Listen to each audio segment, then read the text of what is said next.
Hi everyone and welcome to the 14th SPRI research event. We are live from O1 studio at the Sharif Policy Research Institute at Sharif University of Technology from Tehran, Iran. I am Amir Shahraini, your host and moderator for this event.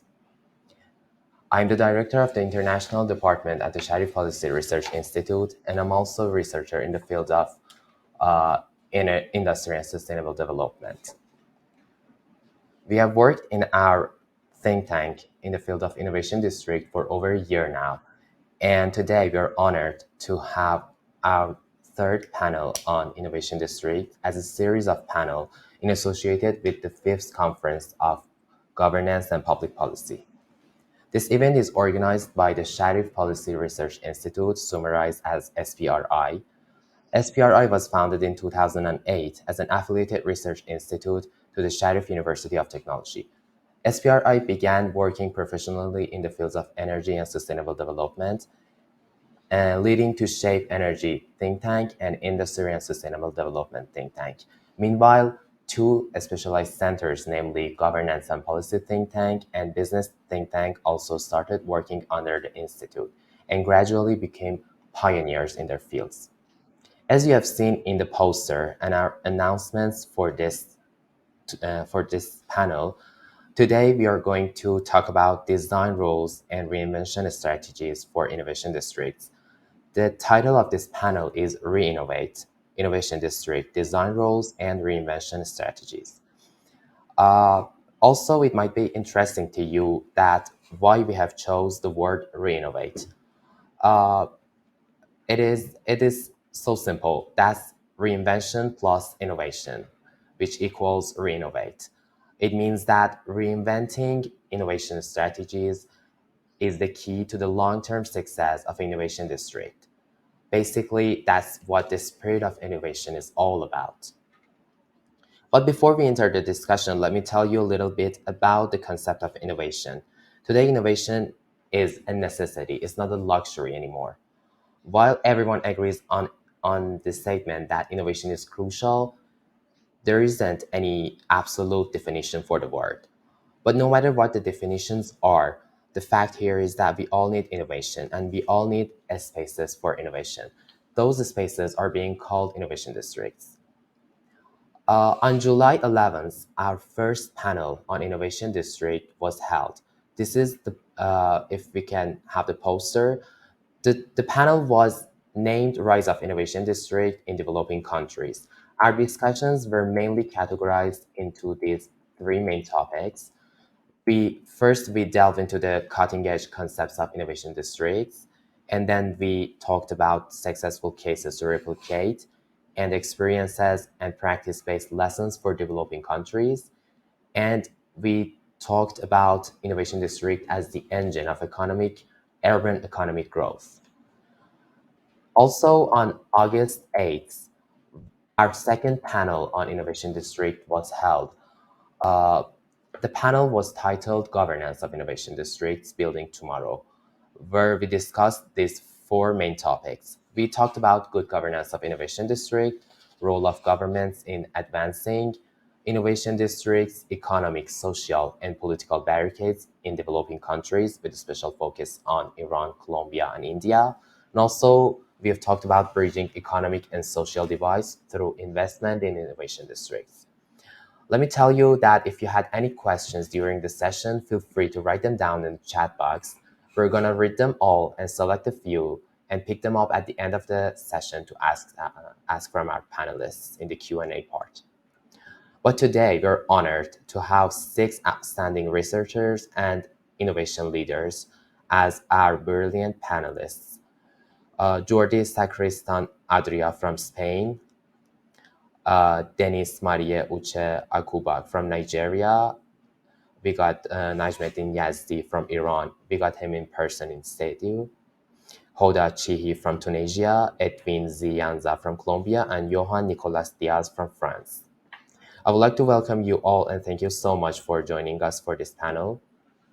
But here I want to mention that Edwin has just let us know that he tested positive for COVID and he's taking his time to rest and recover, so he could not be able to attend the panel. we send our love and prayers to him and wish he could recover as soon as possible. Also, Hoda told us that she is on an unexpected trip and she will let us know if she can join us during the panel. I would like to welcome you guys, and we're so honored to have you. Thank you. I want to start by you, Jordi. If you can hear me, could you please go ahead and introduce yourself and just briefly give us an introduction to the topic? Okay, I myself, do you listen to me well? Yeah, yeah, Yeah. Yes? Okay, yeah. so I'm Jordi Sacristan. I will talk on behalf of the EUNCED Business School, which is the business school of the Polytechnic University here in Barcelona, Catalonia, Spain. For for almost 15 years, 16 years, I have been responsible of the Barcelona brand. So I have been promoting the city worldwide, and I have been involved in all the redevelopment projects that the city has had in the past, in the more recent years. One of the most interesting ones is what we call the 22 at Innovation District, which is, I would say, one of the most brilliant innovation districts that have been created in the recent years, at least in Europe.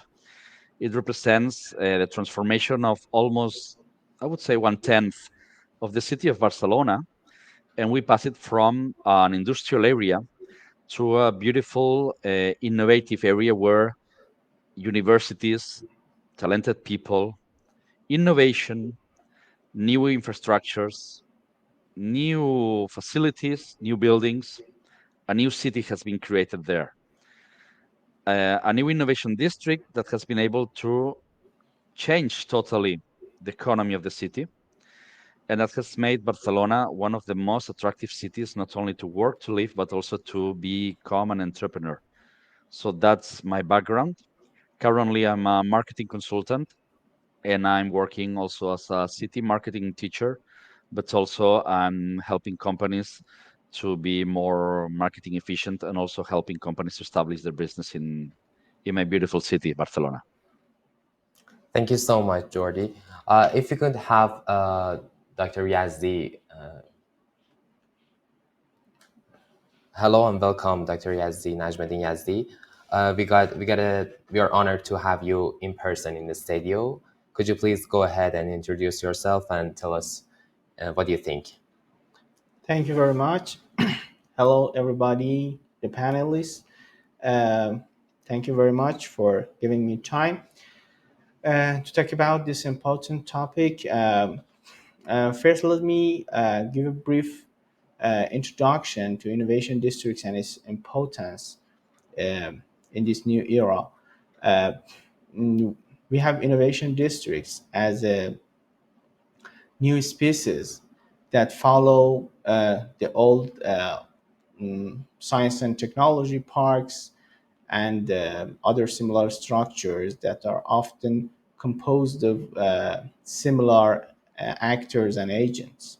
In innovation districts, we are talking about a geography of innovation where diverse actors reside uh, in proximity to each other, and this proximity of diverse actors, mm, uh, mm, uh, this geographical proximity of diverse actors uh, are aimed to promote innovation in a specific area, and then that innovation development we hope to lead to economic development, urban economic development at least, or maybe even to greater economic development uh, at a national or regional scale. Um, for this one, uh, we have had uh, some meetings before that talking about the importance of innovation districts, their role in economic development in general, or in urban economic development, and so on, and also that we should focus on the governance of innovation districts. Now, in this session, we are trying to focus on the design rules and principles or governance rules that can help us to achieve those beautiful goals and objectives for innovation districts, this new uh, species of the 21st century. For this, I think, based on our experiences, I think we can have three wings at least to to reach to a success uh, on the goals of innovation district. One of them is about having a vision, having a shared vision between these diverse actors, or even between the outer stakeholders that uh, um, and that vision should be shared between all of these actors and stakeholders. After having a unified vision, uh, we may work on the governance structure and rules that would help us achieve that vision. And by this one, we also need a sustainable financing of such innovation districts.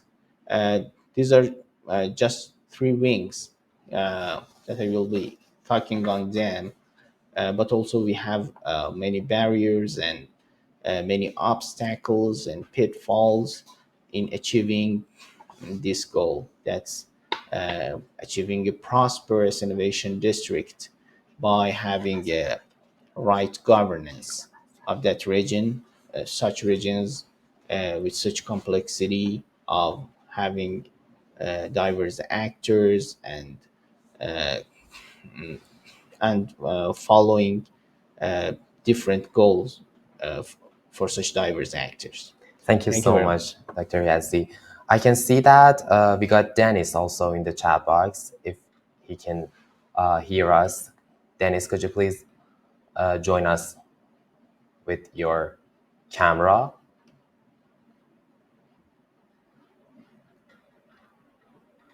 So while Dennis is joining us, I want Johan, if you can hear me, I want to ask you to introduce yourself and tell us your vision on the topic.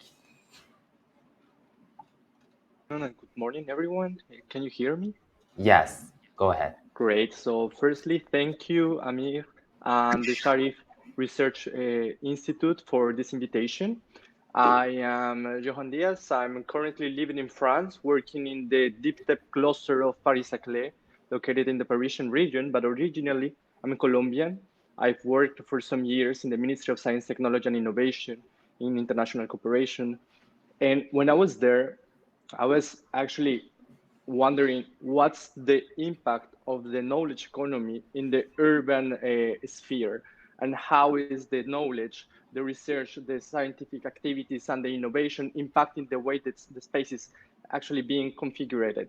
So I made a master on metropolitan governance and public policy, and during this path, I discovered that actually innovation districts are a great opportunity for respond to the necessities of the knowledge economy. Actually, when we are talking about innovation districts, we are talking about an artificial measure that governments, most of the time, they implement to better perform economic and innovation their performance, trying to emulate the market conditions. So basically, we're not talking here about Silicon Valley that organically created these networks between scientifics, academics, entrepreneurs, and businessmen and companies. But what we are actually doing here is creating the proper conditions, the physical conditions, the economic conditions, the networking conditions, the living conditions for creating a better performance of the knowledge economy. So here we have the opportunity to do it better, to provide better physical conditions, as I was mentioning before, not only attracting but retaining talent, which are going to be one of the main assets for an innovation district. And what we should do is to bring together firstly to create a common vision, but for creating this common vision, we need to bring together all the actors of the value chain of the knowledge economy, which means universities, high education institutes, entrepreneurs, students, companies, laboratories, the government, in some cases, which is a subject that I think is going to be talked after this, real estate actors. And from that point, creating this common vision, long-term objective, we can create a consensus of what we want to do, what's our competitive advantage, and what are the potentials for develop our innovation district. But as I was mentioned before, this is an opportunity. An innovation district is an opportunity to do the work better from what actually the market is doing. Thank you. Thank you so much, Johan. We will talk about it in the panel, actually. Dennis, if you can hear me, I would like to welcome you, and please go ahead and introduce yourself and tell us your vision on the topic.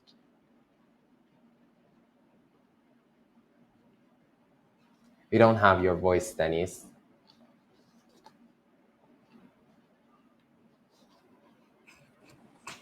I think you should turn your microphone on. Hello? Yes, it's Can okay. you hear me now? Go ahead, yes. Oh, okay. Thank you very much, Amir, for this opportunity to contribute to the ongoing discussion about how we can make our innovation districts a lot better than what it used to be. My name is Dennis Mary Uche Akabogu. I am an architect and a construction manager, and I operate in the private sector. I'm an architect, and I've been a consultant for the past 25 years plus, and I've been involved in so many projects that involve the sustainability of our environment. And recently, I started a publication online, the Green Thinking Review. The Green Thinking Review is actually geared to promoting innovations and best practices, in sustainable development. And when I saw the topic for this discourse, I felt very excited because of late, we begin to see that the operating environment of our operating innovation districts have continued to evolve. And when we are talking about re-innovate, we are talking about re-innovating what had been in existence. If you look at some of the innovation districts, my colleague here just mentioned Silicon Valley, you realize that there are so many challenges they are already facing. And such are so many of those of the old generation. So it becomes very topical and very important that at this time, we begin to look at how do we reinvent them in a way that they become more functional and be able to serve the different economies of the regions where they exist. So I find it very interesting. And you see, innovation districts are very key to development of any economy, because this is a special neighborhood and district where different talents are brought together. The town and the ground interaction is highly enforced. And of course, with that, new startups, new innovations, knowledge, cross-fertilization does take place. So it is my pleasure to be in this panel to look at this topic and to make meaningful contributions. Thank you very much. Thank you so much, Dennis. Let's enter the first topic of the panel and start the discussion by this statement that some researchers and innovation leaders believe that to design an efficient innovation district, everyone must follow certain principles that works everywhere on the planet. some sort of certain guidelines and principles for designing innovation districts. I want to ask you, Jordi, to what extent do you agree to this statement that we should have some certain principles and design rules that works everywhere? How do you see the role of context? Thank you. I would completely agree to what Johannes has said before, that one of the first things, at least I have analyzed a lot of innovation districts worldwide, and I have seen some of them that call themselves innovation district, which at the end of the day, they are not. They're just some buildings where something happens there, which is not innovation. And I would say that the first thing that it's, under my opinion, compulsory is that it has to have a common vision. The city of Barcelona had a vision, and it was a total, I would say, agreement among the political parties that that was the project for the city. We have seen that successful innovative districts throughout the world that have succeeded, they have had a certain kind of commitment of the local authorities. So no matter who is going to rule the city in 4 years, the project goes on. The 22 district in Barcelona, it's a project that is still on development, and it began, I would say, with the Socialist Party. Then it came the Right Party. Now it's again a Socialist Party. But the project was running as if it was at the beginning. So everybody agreed that that was the Barcelona's vision. So share a vision, it's important. Another thing that I have seen in my research is that you need a lot of money for doing this happening. It's not a short-term project, it's a long-term project. It will not happen in 4 years, in 10 years, maybe in 15, probably 20. So do not expect some short-term results, and you need money. And what we did in Barcelona and in other places that have been a success is that we have involved the private sector. The public and private partnership, it's key for those projects to be a success. In fact, what we did in Barcelona, we renovated a private area without public money. So what we did is that we create certain kind of tax and financing rules to make it attractive for the private investors and private owners to develop the public idea and the public vision in a way that we gave them benefits, and they gave us, the city, in return, land to do our social policies like green areas, social housing, to make a city. We don't want a neighborhood without life at night.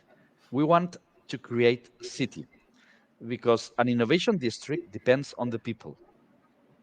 You don't have people willing to live, work, study there, you have nothing.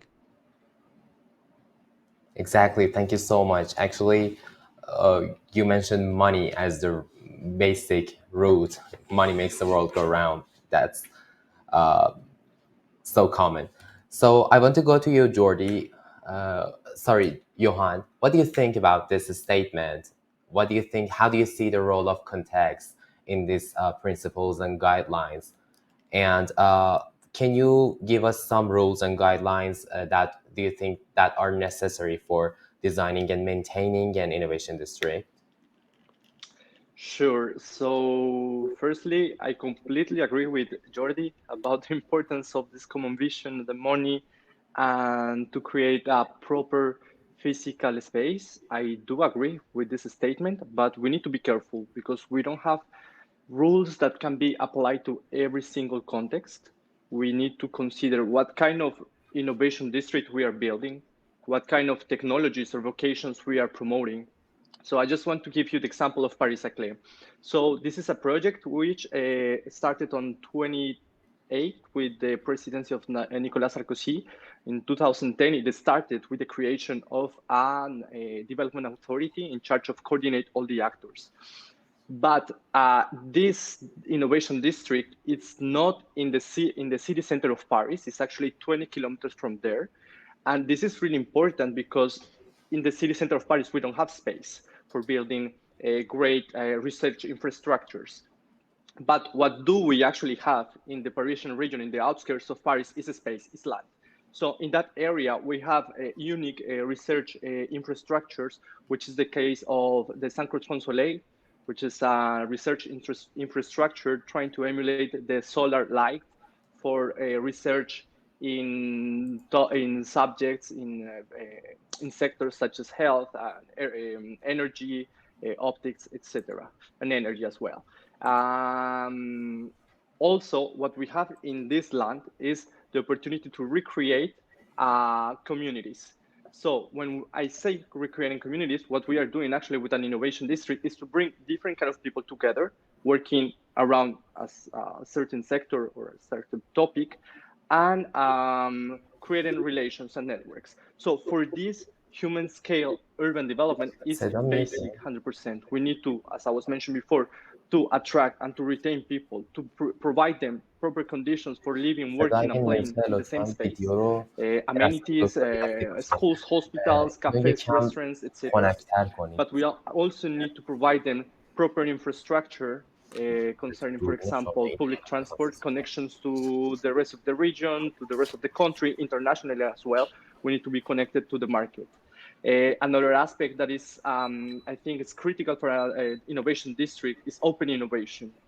Without open innovation, it's going to be really, really hard to create synergies and convergence between the different sectors and the different actors that are working, for example, for instance, in mobility.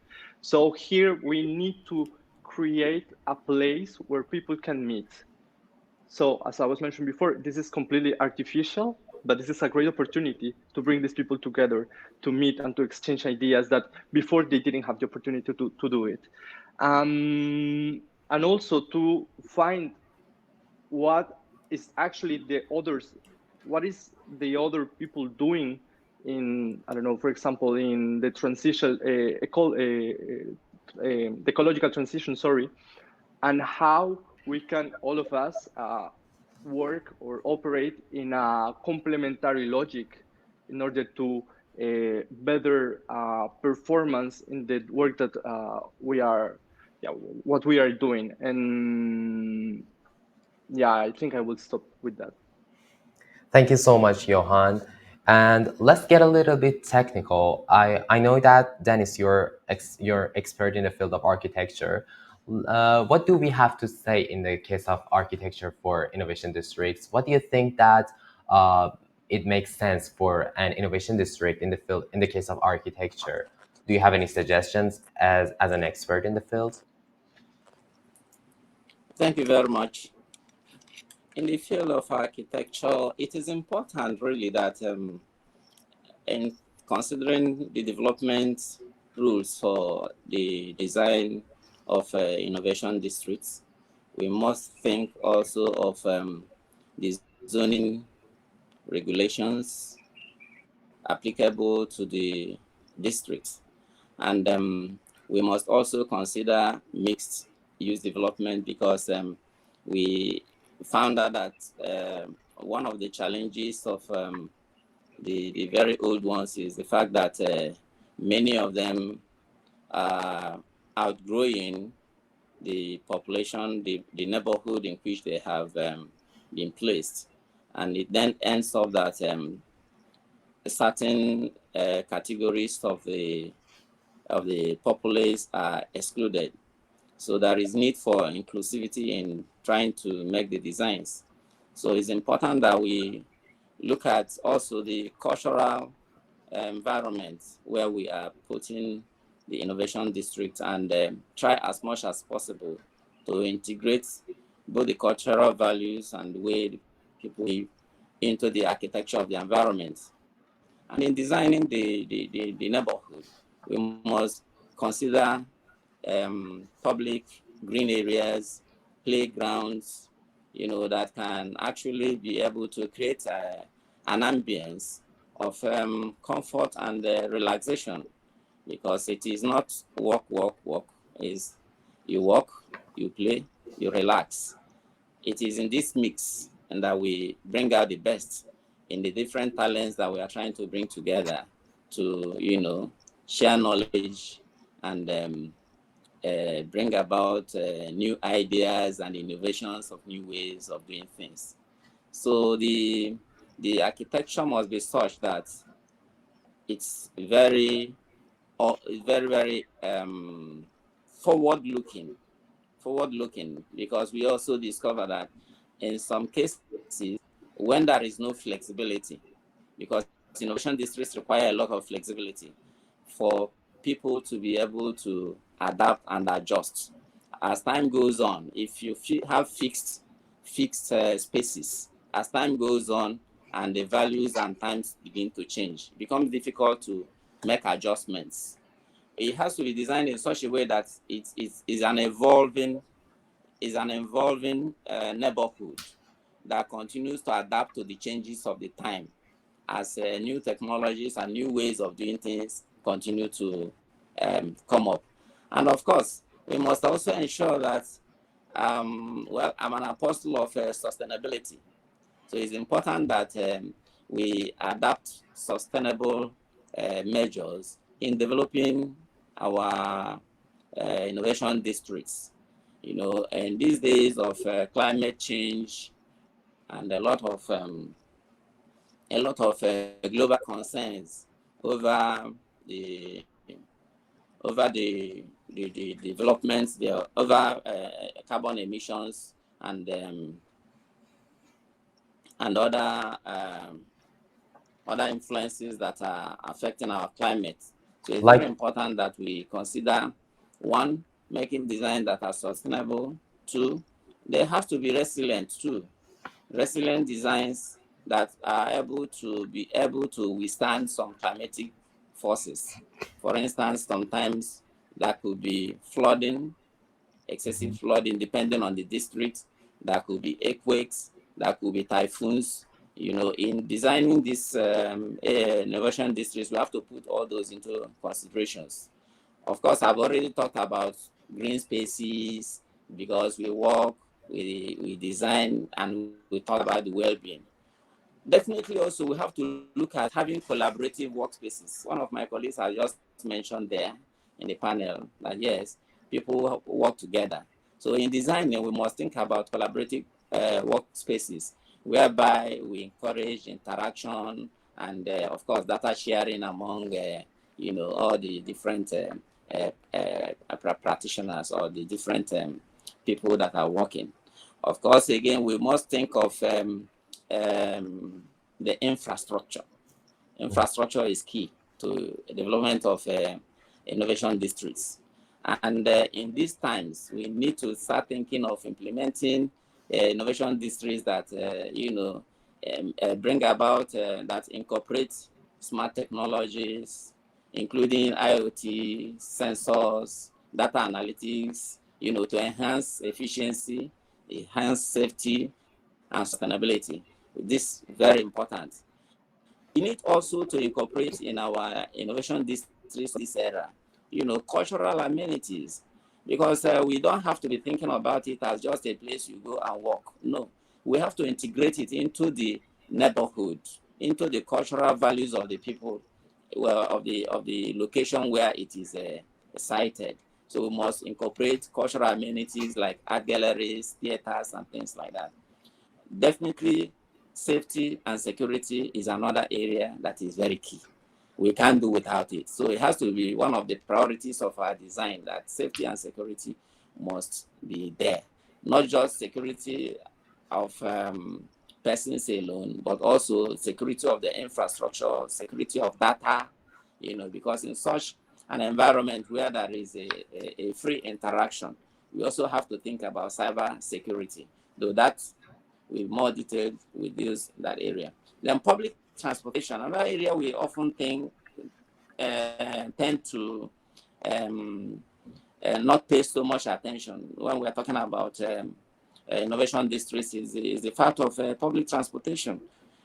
One of the challenges that a place like Silicon Valley is having now is congestion and traffic holdups and all that. So there's need for good public transportation system to be incorporated in the design of these innovation centers, such that it will be very easy for people to move about.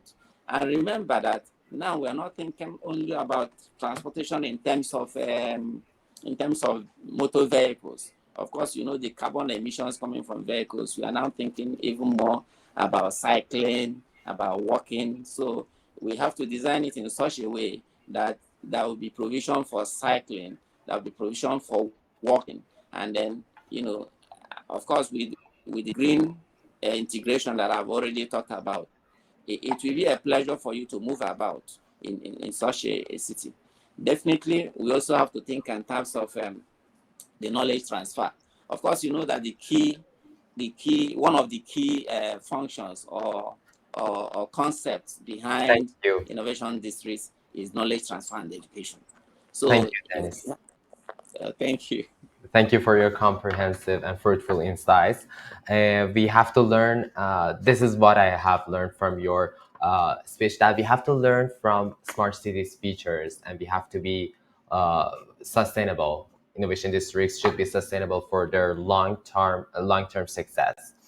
And actually, you have mentioned the importance of regulations. It is actually our second topic for this panel, which is about orchestrating innovation district, important role of rules.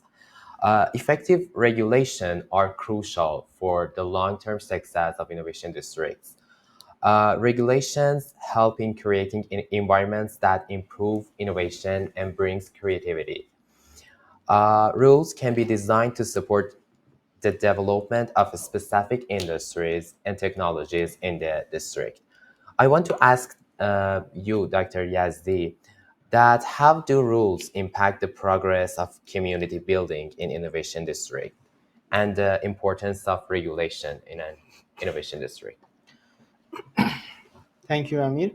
And thank you, other panelists.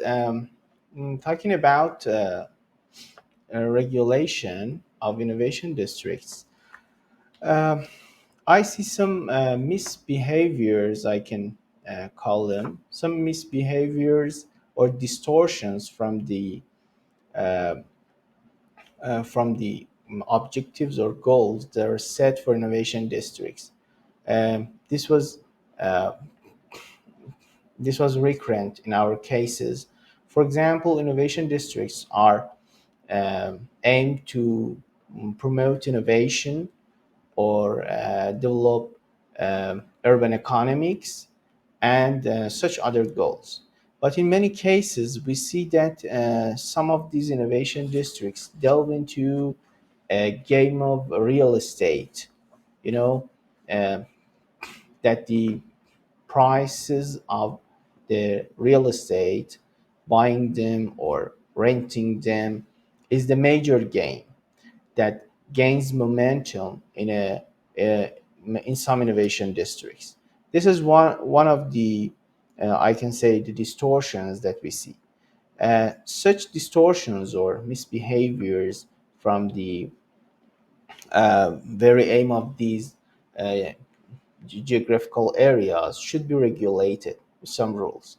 For example, by entry rules or by exit rules, um, setting some times or limiting the type of actors that can be admitted to these innovation areas, or how long can they remain in those innovation areas, or maybe we may define some rules on the ownership of the lands Like uh, evaluating those or stakeholders. properties, or even evaluating those stakeholders.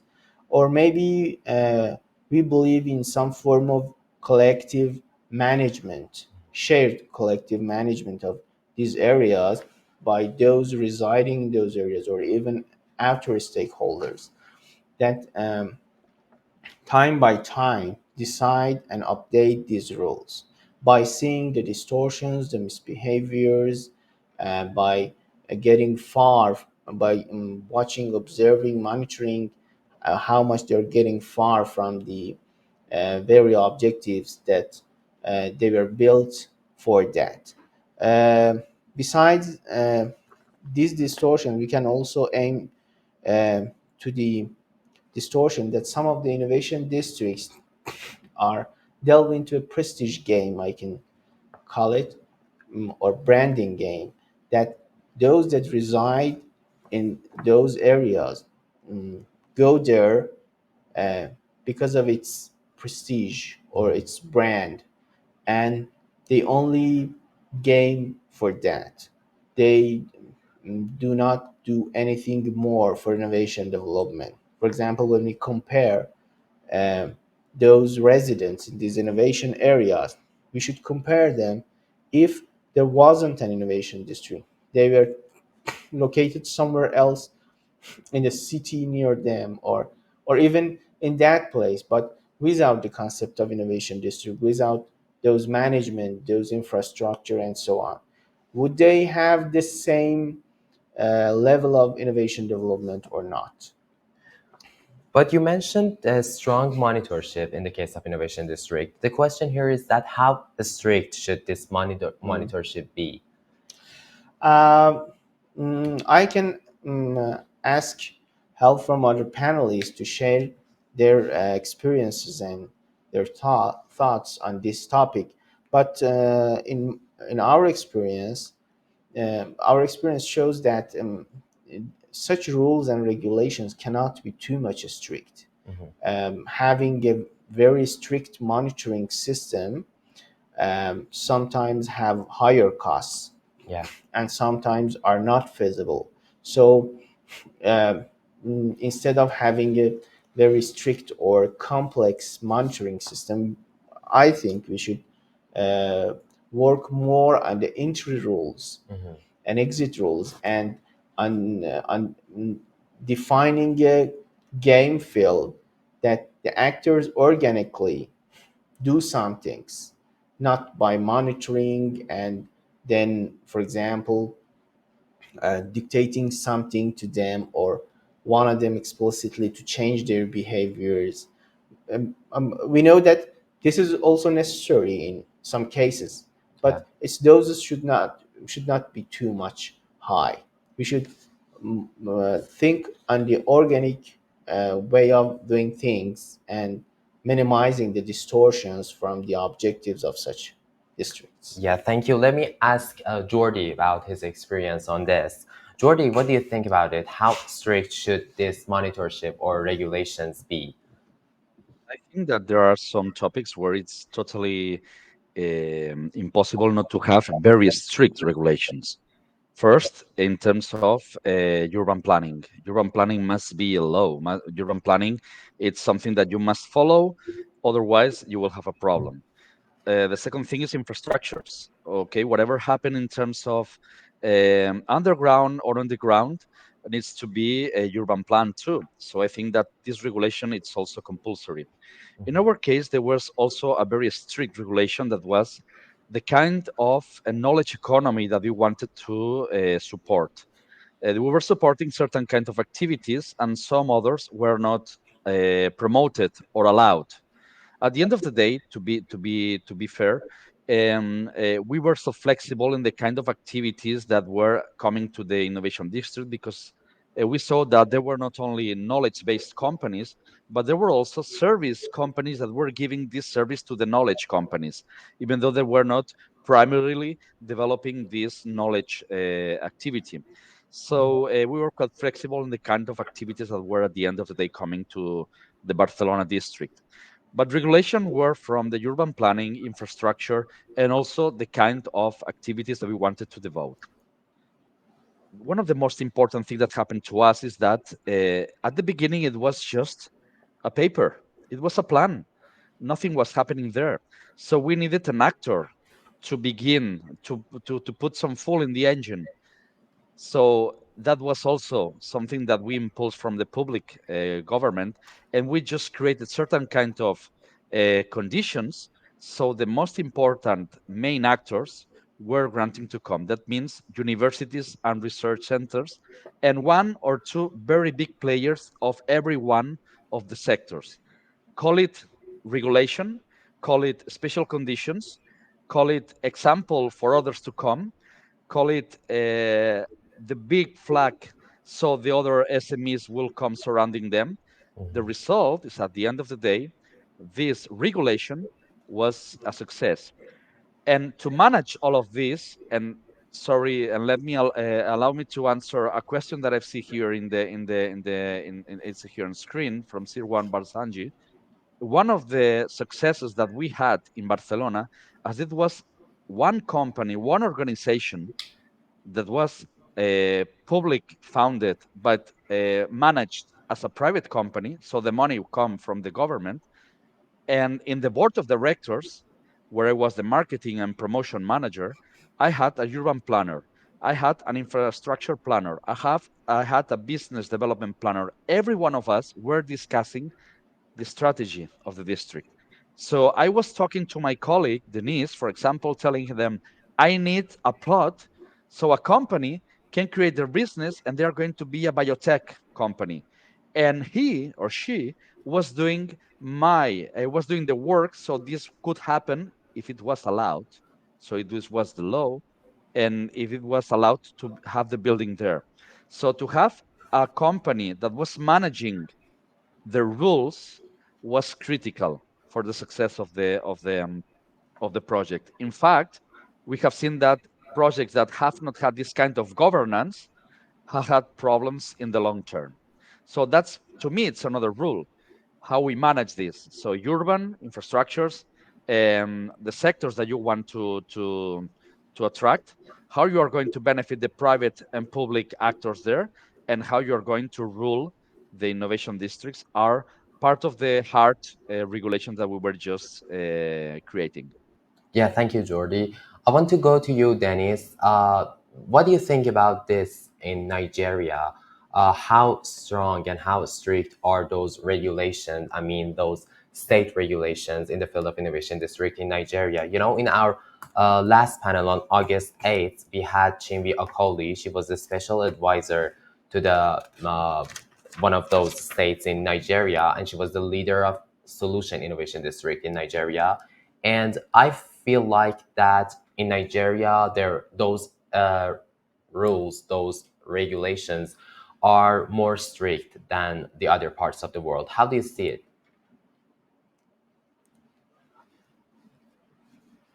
We don't have your voice. We can't hear you.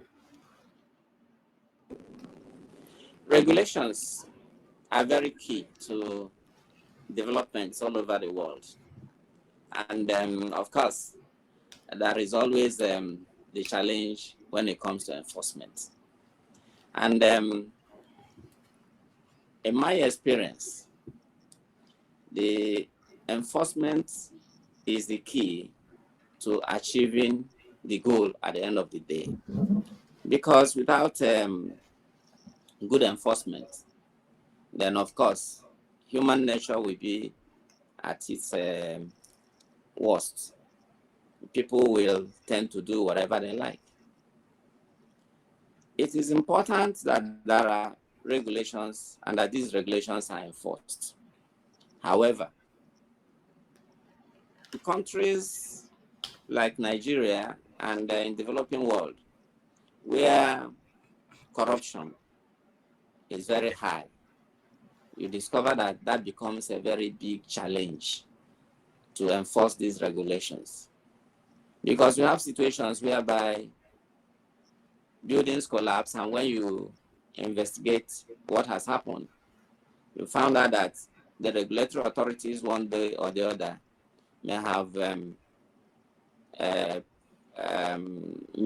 put a blind eye somewhere, either in allowing people who are not competent to operate, or in allowing developments where they should not come up in the first instance.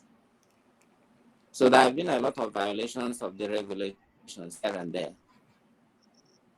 And there is need for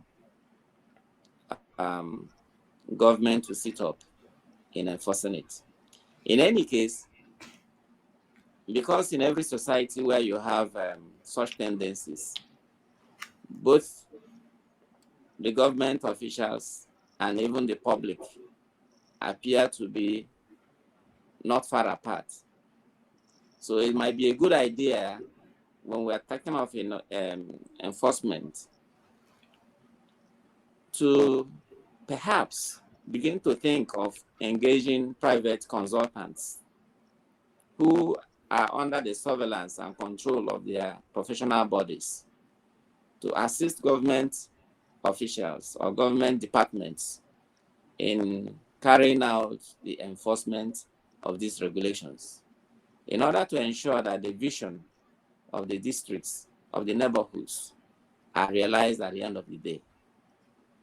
Because without proper enforcement, without being strict about it, definitely, before you know it, the neighborhood will turn to what you never imagined. That's on one side. On the other side, this is also where flexibility and adaptability comes to play in the design of those districts. The design should be flexible such that when the need arises, there could be adjustments without really impacting negatively on the overall concept or vision of the neighborhood. If we look at this, if we put these two aspects into place, then we can still be sure, we can still be able to, enforce the rules. And when the need arises, make certain adjustments that will enable the vision and goal of the, neighborhood to be maintained. Thank you. Thank you so much, Dennis. I want to go to the third topic of the panel, that is channeling real innovation over real estate. That exactly means real innovation versus real estate. I want to ask you, Johan, that how can we prevent innovation districts from becoming a real estate agency? I think we have mentioned earlier in the panel that real estate game will dominate the innovation district. How can we pretend it? Okay. Actually, that was a question that I was having in mind a couple of years ago before arriving to Paris-Saclay. Because in a certain point, we were seeing real estate companies gaining from this opportunity for example, urban renovation projects. But then I think I have a position about it, and is that this dichotomy not necessarily exists. That actually real estate actors can support the development of an innovation district and not only building offices and housing units, for example. And the way to do it is jump into the previous question is rules and regulations. So since we have clear what's our target, for example, we want to attract startups working on deep tech or research centers, we can protect the vocation of the innovation district. So from this point, since we have clear which is our aim or our targets for the innovation district, we have to be careful of what kind of real estate solutions we are providing to the actors that are going to operate or that are already operating in the innovation district. So we need to differentiate what's the offer that we have in our innovation district differently from other traditional business districts or financial districts. Are we providing offices as the rest of the city or the region, or are we actually providing something different? So here emerge the concept of the life science real estate, something that is new in the Anglo-Saxon countries. Here in Paris-Saclay, we use another word, is tertiaire, which is coming from technology and tertiary, and is offices combined with laboratories. So if we are actually working on biotech, we are providing this kind of facilities to startups and companies responding to their necessity. And from that point, real estate actors not only play the role of building the buildings, constructing the buildings, but also they have the opportunity to operate or to facilitate animating the ecosystem. So for instance, We have around, I don't know, I'm going just to say something, 15 startups working on biotech. For them, it's going to be super difficult and costly to fund research infrastructure really specific, and they're not going to use it all the time. But real estate actors can actually provide them mutualized research infrastructures. And by sharing that research infrastructure, they're going to reduce those startups the cost of using this, and it's going to be more efficient the way the ecosystem is operating. Also, real estate actors can animate the micro ecosystems that actually exist in a building. So they don't only have in the case of Paris Saclay, this is something that we are planning for the upcoming years. They won't be only in charge of making sure that they have electricity, they have energy or water, but they have, in some cases, the responsibility to connect those startups, those entrepreneurs, with other industrial actors or even academic actors in the ecosystem. So that's how I see that actually real estate actors can be integrated in the value chain of the knowledge economy, and that we can benefit from the job that they are doing. And of course, this is going to be a business for them as well. This is also about economic profit for them. And this is going to be a great opportunity for them. Just a few days ago, I was reading an article in the case of Monash in Australia, how there is around the complex of biotech that they have there, a great increase of real estate businesses gaining from this kind of actors arriving, because the rest of the city, the offer of the real estate solutions were not answering to this kind of necessities. So that's how I see it from my perspective. That's a nice point of view, actually. We can get them involved in the game. But Najmuddin, what do you think about it, about the battle between real innovation and real estate? What do we have to say? Thank you. I totally agree with you on, and I think we should first see what's the good real estate play that we needed, and how the real estate actors can get involved in a process of building an innovation district, and then continue working. Um, for that, I think the first point is to know um, what is the desired function of the real estate players in an innovation district. We should not disregard them or discard them that as undesired actors or elements. Uh, this is the first step, and after that, then we should uh, work on our goals and convert it into the role that the real estate actors can play and help the innovation district to reach that goal. Uh, mm, in this way, the the real estate play of an innovation district may derail from what we want, from the way that we want to follow. And if we see that there's derail from our objectives in this regard, then we should have some regulations on them. For example, um, on how to build the constructions, what type of constructions and buildings we want from them or allowed to have for them, or some architecture rules or limitations on the constructions, or even if they are allowed to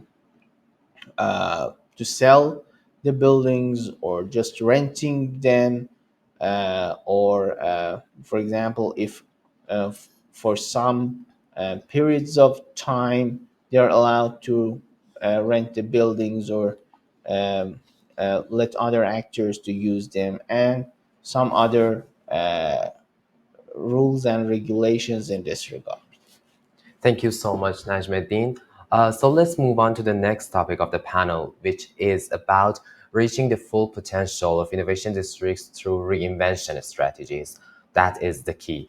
Well, innovation districts have emerged as the economic hubs, and however, innovation districts often may fail to reach their full potential due to various challenges like infrastructure, as Dennis mentioned, like limited access to funding, as Jordi mentioned, and some, for example, lack of cohesive strategies and mismanagement and those, etc. To overcome these challenges and fully realize the potential of innovation districts, it is essential to implement effective reinvention strategies. But the question here is that, can innovation districts reinvent themselves? Like when we talk about reinvention, we might remember, for example, those musician artists or whatever that, for example, the word reinvention often reminds me of Madonna, who reinvent herself constantly. But when it comes to innovation district, what do we have to say about reinvention? Can an innovation district reinvent itself? And when do innovation districts need to implement those reinvention strategies, Jordi? What do you think? Okay, thank you. Let me just give you just 1 minute of an insight of the last question, and I go to this. Sure. To us, real estate agents are not only important, but also were our stakeholders. We were promoting the district worldwide in the most important real estate trade fairs. So we were just open to money coming from all over the world, from real estate investors worldwide, to do their building there, following our regulations. So I completely agree with you that those regulations in urban planning are compulsory. So to us, real estate, it's part of our stakeholders. Look how important, under our opinion, they are. So coming to this point, innovation. If you have done, under my opinion, well your work, you have been able to create a city, or you have been able to create a livable place where people is living, people is working. So do you want to re-innovate, bring new sectors, attract new technologies? So probably nowadays it would make a lot of sense to have, I don't know, an artificial intelligence laboratory in my city. So where talented people from all over the world that they love to live. So that's a soft thing from my innovation district. They love to live, and they want to bring their family there without more, I would say, incentive that than the quality of living, or because the salary probably is less than what they are earning in their country, but the quality of living is quite good. It's exceptional. So if you are able to attract new activities, you are re-innovating. If you are able to create synergies with the city, with the territory, you are re-innovating. One thing that has not been raised in this panel: communication. The more you are able to create a brand in your innovation district, the more the country, the city, the environment is proud of this innovation district, the better for this innovation district, and the longer their experience and their existence will be.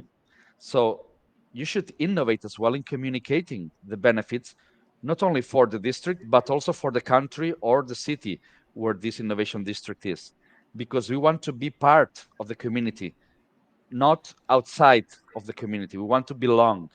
So this innovation district must belong. So communication is part of the innovation. So attract new industries, attract new sectors, continue thinking about new things that could promote the economy of the city, and this is the innovation that will come.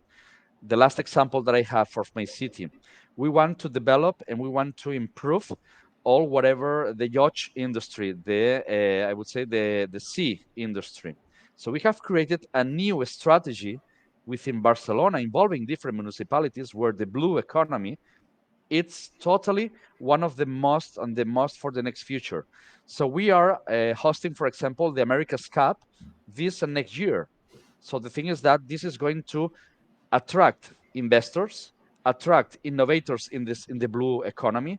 It's going to attract the startups in the blue economy, and it's going to attract talented people, and it's going to position my city in this blue economy environment. So that means innovation. Do not think that what you had 10 years ago is going to be working today. Thank you so much, Jordi. You actually have mentioned the importance of communication. I want to ask Johan, what are those communication channels that are being used in innovation districts, and how can we develop the networking asset? You know, those three assets of innovation district from Julie Wagner's paper. How can we develop those that networking asset in an innovation district? First channel that I would propose is, or not propose, but I would mention is actually related to the governance. So since the very first moment that we have our governance model, we need to create working and consensus channels and instances to discuss with all the relevant stakeholders of the innovation district what is needed in the upcoming years, and to renovate or to readapt the way that the innovation district is being developed. In this way, we can identify, for example, new actors by this mapping of who is operating in our ecosystem, what are the trends that are being developed, or what are the potentials that we need to focus in the upcoming years. So just to give you an example, in the case of Paris-Saclay, we've been historically recognized as a hub for aerospace, sovereign technologies for defense and security, also in the automobile sector and for health. But in the last years, the new space sector is emerging more and more. And thanks to this work discussing with the industrial players, with academic players, with our local TTO, we discovered that this was happening, and this communication channel allowed us internally to potentiate this new sector. Then the external communication, the marketing. This is also about marketing, and this is why I would call it like this. Innovation districts are using this label because an innovation, if my neighborhood or my district is called as innovative, this will attract people to come here to invest, talents to be working here, and new real estate players wanting to invest in a certain way. So this is really important. At the end, we are in an international arena where cities, countries, regions are competing for attracting human capitals and financial capitals. So this is really, really, really important. We need to put a lot of attention to the marketing, but we need to know that we cannot compete in every single sector. We need to potentiate those where we have the competitive advantage, and also where we can find the potential. So just to give you two examples, in the case of Medellin in Colombia, they identified the ICTs as a potential for them for transfer the vision of the city and the industrial tissue of the city. And another example is Antofagasta in Chile, which is recognized for the mining industry. They are promoting a startup ecosystem, really, really important, around 70 startups, 60 startups working in this specific sector. So this is really important. And they are actually attracting not only Chilean startups, but other startups from Latin America, mostly from South America. And also, the communication strategy must include local residents, people that were living before in this area that are in danger to be expelled from this new dynamics, market dynamics at the end. And we need to integrate them to communicate what is actually our plan, how this is going to impact it, but also to beneficiate them. And we need to integrate them to actually share this common vision. At the end, not everybody is going to be happy with the development of an innovation district, but we need to at least mitigate the hit that we are doing to this kind of population. And at the end, they are actually workforce for our city, for our innovation district, and potential human capital for the work that we are expecting to do in the upcoming years. Thank you so much, Johan. Let's go to Dennis. Dennis, if you can hear me, I want to ask you that how can innovation districts discover solutions for REINNOVATE and formulate effective strategies to tackle the problems they face in the path of their evolution. Thank you very much. Yes, it's very, very key for innovation districts to reinvent themselves. And the first and foremost thing that will happen is this.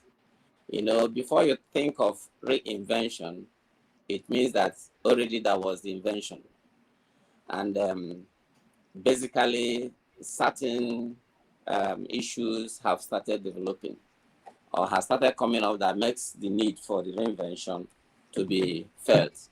So I think the first thing to be done is to do an analysis, to do an assessment and analysis of what the diverse areas that are now, having the issues that requires to be, reinvented, and the areas that needs to be worked upon. Like Joanne mentioned, community involvement is very key. Community involvement, stakeholders involvement, and all this. They're all key to ensure that, the reinvention goes well. Of course, we know that, like I mentioned earlier, reinvention goes back even to planning in the first instance. That when you are conceiving your neighborhood, you must also foresee the fact that one day it might be necessary to expand it or to reinvent it. Now, as economies are developing and new technologies are coming into place, the need for reinvention becomes very important.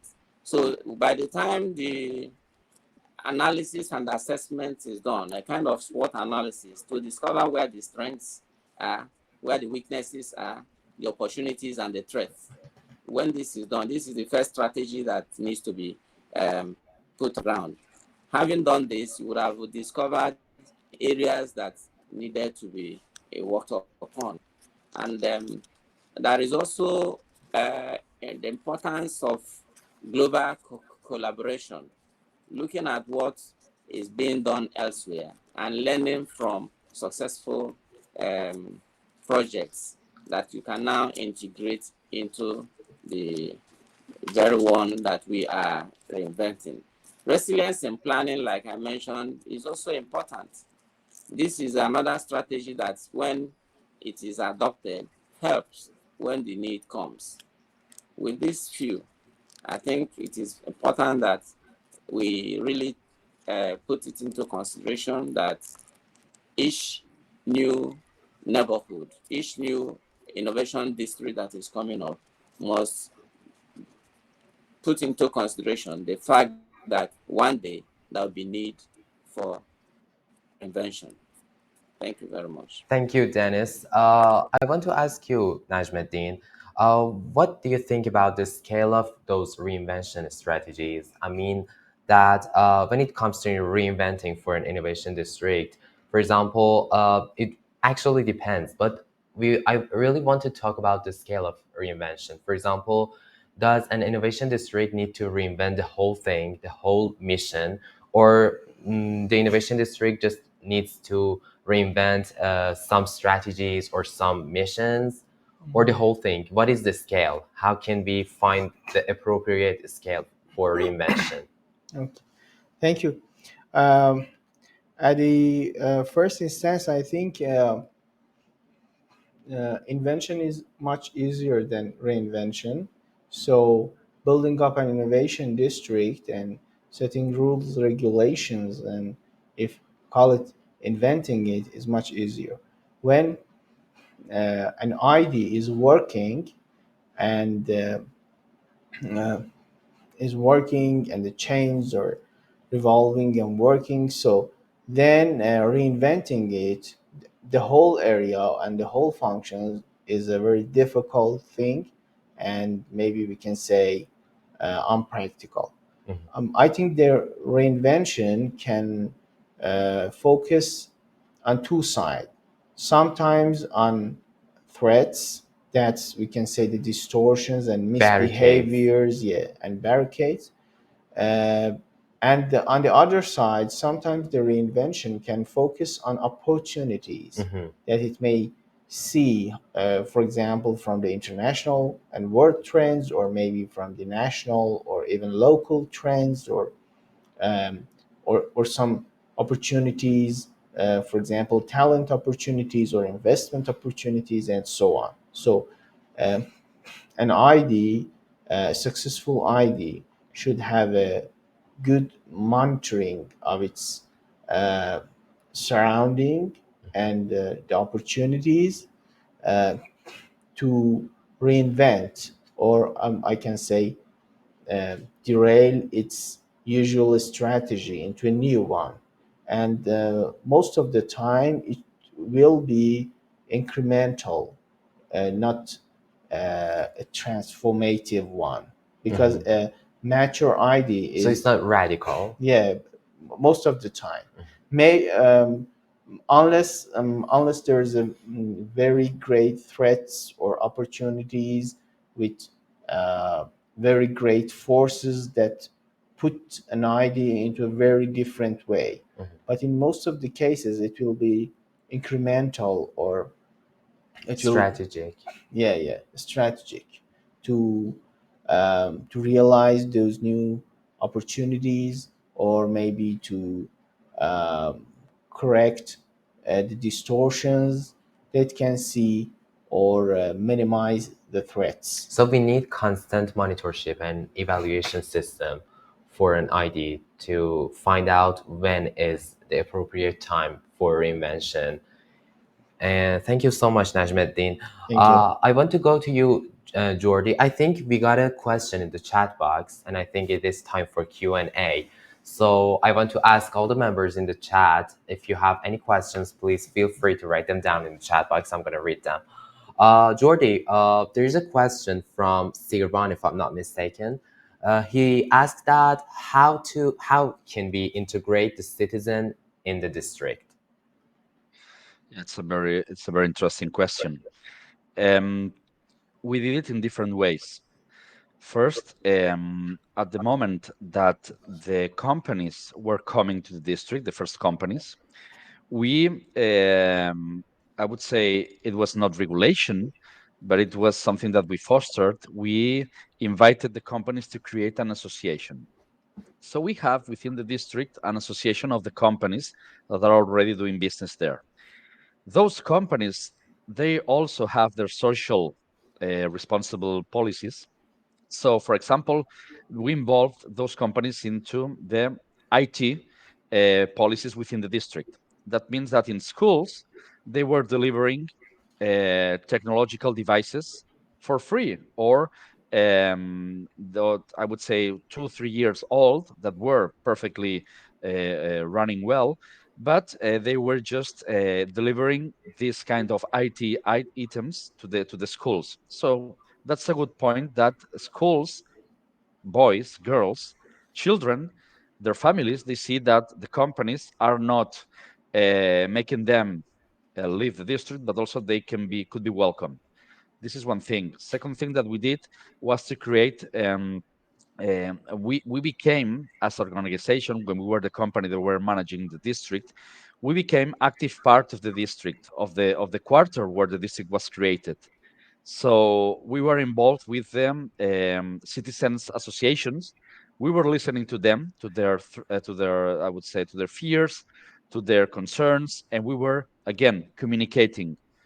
If you tell them that you are going to do redevelopment in the area, that this is going to be benefiting them, that's great.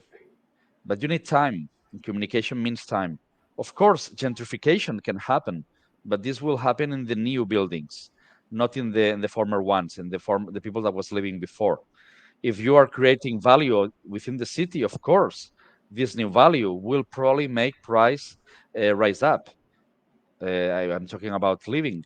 So this is something that you have to be really, really aware in order to communicate them that you are going to benefit their quality of living, but some new city will happen. and you must involve them. So communicating, involving them in the policies of the I would say day-to-day management. For example, green areas, as Dennis was saying, schools or public transportation, or listening to their concerns to improve the metro stations or more bus frequency, or creating these kind of things, to see that you are not their enemy, that you are part of their solution. Of course, we also created new, I would say, kindergartens. We created new facilities for for children, and we created with public money public facilities like libraries, like universities, like I would say places for where people could mingle, could have their coffees, they could have their, I would say, their entertainment. So this is a part also to integrate the citizens in the district. Of course, I will never be able to grant them that they will have a work or a job in one of the companies. That is not my duty. I cannot grant them that they are going to work in a multinational or in Amazon or in Facebook or in Google. That depends on them. But I'm going to give them all the facilities so they can learn. And this is the last thing that we did.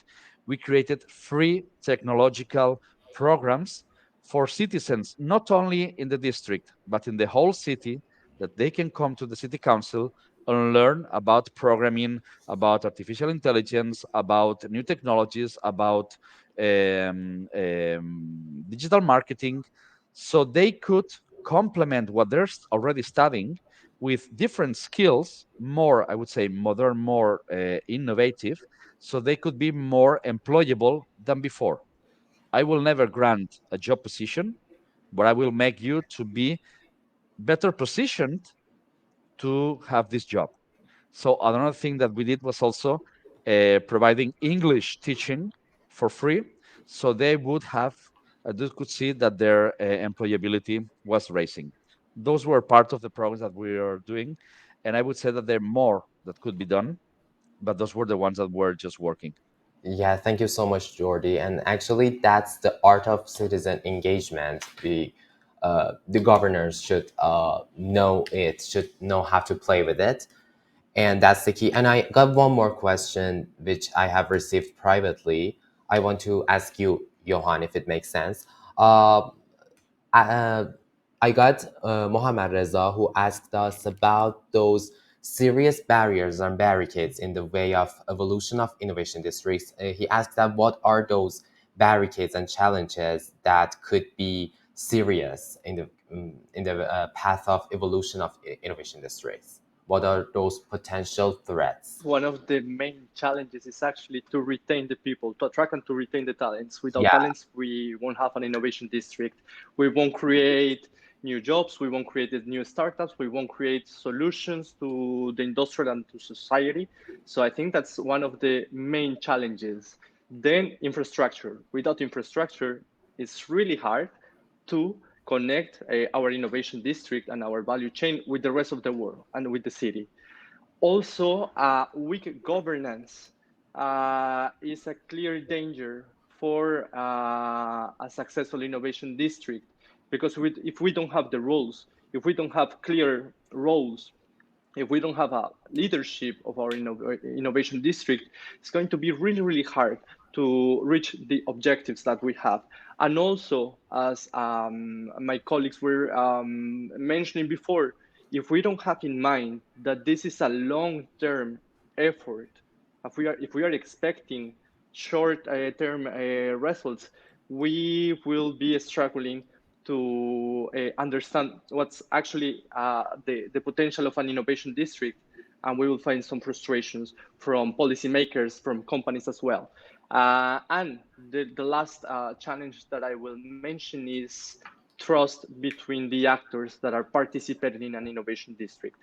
We are talking about innovation, creation, intellectual property. We are talking about money as well and investment.